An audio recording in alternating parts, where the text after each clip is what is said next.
Welcome back, everybody. We've got another Workout Wednesday workout for you guys today. I'm actually pretty excited about this one. We got some full body supersets. So it's a little more complicated, so bear with me, but it's going to be a fun one. It's going to work your whole body.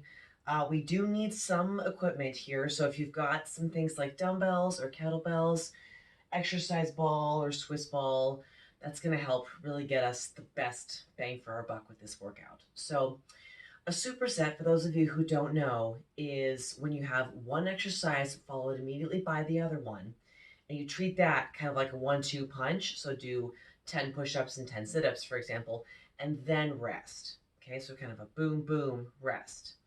And then that's how you're going to treat this. So, you're going to do 4 sets of the pairs that I've stipulated in the workout. Okay, so the first pair that I have is going to be 15 thrusters and then 15 of our lying or ball knee tucks. So the thrusters we did at our first workout session. We've got the weights right at our shoulders like so. And then we're going to squat down as low as we can control comfortably and then press up, exploding overhead. Okay, catch, squat, explode, catch, squat, explode. Now remember, you guys, if we have some bad knees or bad shoulders, don't use the weights. You can just go without weights and work the form that way, or just do a regular squat if you're not comfortable. Okay. Next one was going to be the pair knee tucks. Ooh, sorry, it's been a long day. So what you're going to do is balance yourself on the ball so that your ball is right underneath your shins. So we're here. And now we're going to crunch those knees into your chest, like so. This is definitely the harder version. It does take some balance, but I think we can do it. Now, if for some reason we don't have access to a ball or we are unable to do this one at this time, then just go on your backs. Hands under the butt to protect your back. Extend those legs out and crunch in. That's a totally fine modification. Just doing this. Now remember, I just did my thrusters and then I come into these. And then once I do 15, now I rest. So you did 15 thrusters, 15 knee tucks, and then rest.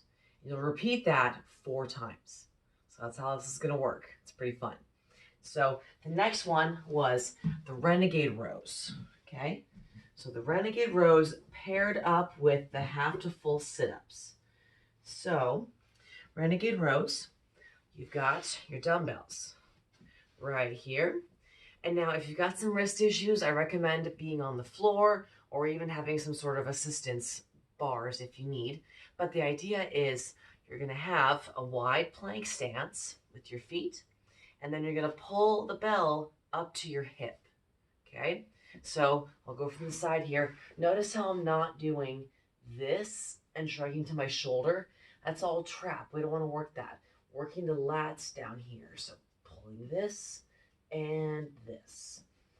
Nice and tight core. Working the stability and the balance. Now, if we can't sustain this, then drop to those knees again. Totally fine to modify. Pull that thing up to your hip and you're good to go. Okay, these are going to be 10 each side. And they're going to be super fun. You're going to love them a lot. So that's the renegade rows. And then we all have seen these by now, the H2F or the half to full sit-ups. You guys know I love those. So just a quick recap. You're doing the half crunch and then the full sit-up. And that counts as 1. So if you need to use the arms, that's okay. Working the core. Every week we should be getting stronger with the core, so this gets easier. But that's what you're shooting for, is 10 of those, okay? So 10 renegade rows, 10 half to full sit-ups, rest, repeat 4 times. Now, the next pair was going to be the sumo squats and the ball crunches. So the sumo squats are a little funky, and it's kind of a weird misnomer because you actually kind of would consider them a deadlift instead of a squat, but let me explain.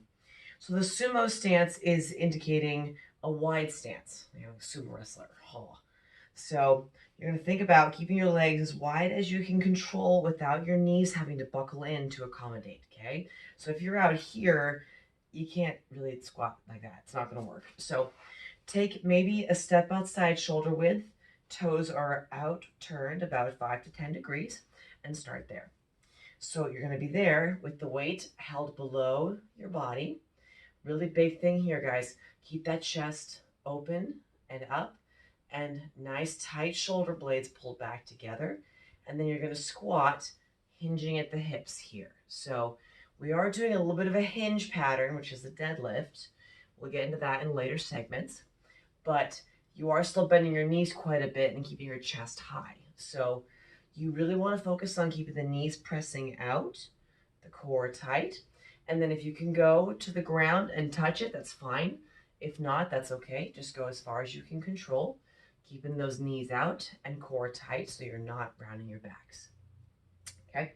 And then the next one was the ball crunches. So for the ball crunches, a little bit of balance involved here too. You want to have your hips locked in to the front edge of the ball. Obviously, we don't want to go feet over face. That'd be a really different video if that was the case. And then I want you to get a nice hyperextension if you can. Another caveat here. If we are unable to do this without hurting the back, then just go to as far back as you can control and then start your crunch. Okay? We're going to really work on getting all those core muscles activated, supporting our head with our hands. Again, full extension. If it's available to you, then do it. If not, then just do as far as you can control. Okay? Now, the big thing I see a lot of people doing is this, where the hips move and we're doing this weird little dancey thing with the hips. I don't want that, please. That doesn't do anything for you. So lock in the ball with those hips, and then all you're doing is this motion with the hips being stationary. That's a big thing here. Okay? Again, hands can be here. They can be here, wherever's better for you in your comfort level. It's going to be 15 of each of those. Repeat, repeat, repeat 4 times.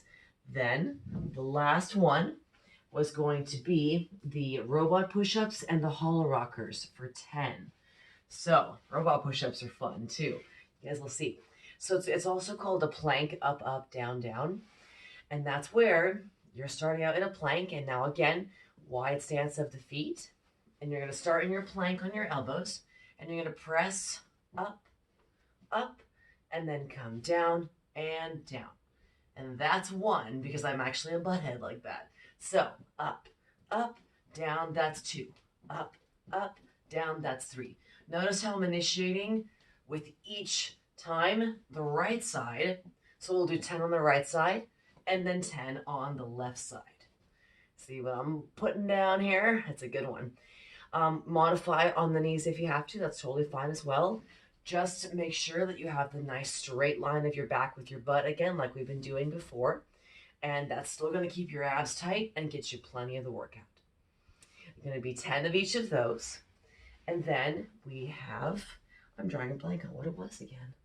The hollow rockers, another good one that I like to do. You'll start to recognize these as I do them more. We've got our starting position on our bums.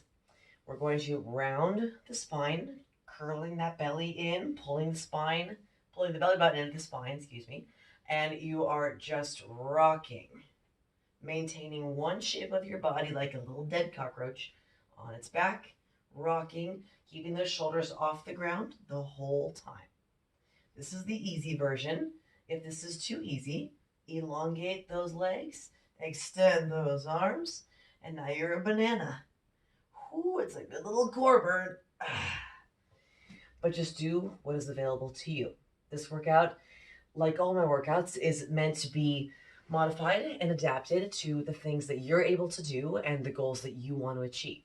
So if you can't do something because of a bad knee, then we'll modify. That's all good. The cool thing about these segments that I'm doing is that I want you guys to interact with me. So if there is a problem that you have or a question, then leave me a comment, message me directly, email me, whatever you need, and I'll get back to you and make it work for you. So don't be shy. Let me know. You can find the workouts obviously here on YouTube, and you can also see the workout list and the whole posting as well on my Instagram, elite.core.club. So feel free to check out both channels. Give me a like, give me a subscribe, give me all that good stuff following, and it just makes me better at what I'm doing. So definitely love the feedback, and I think that's everything for this workout. So give it a try, let me know, and have fun.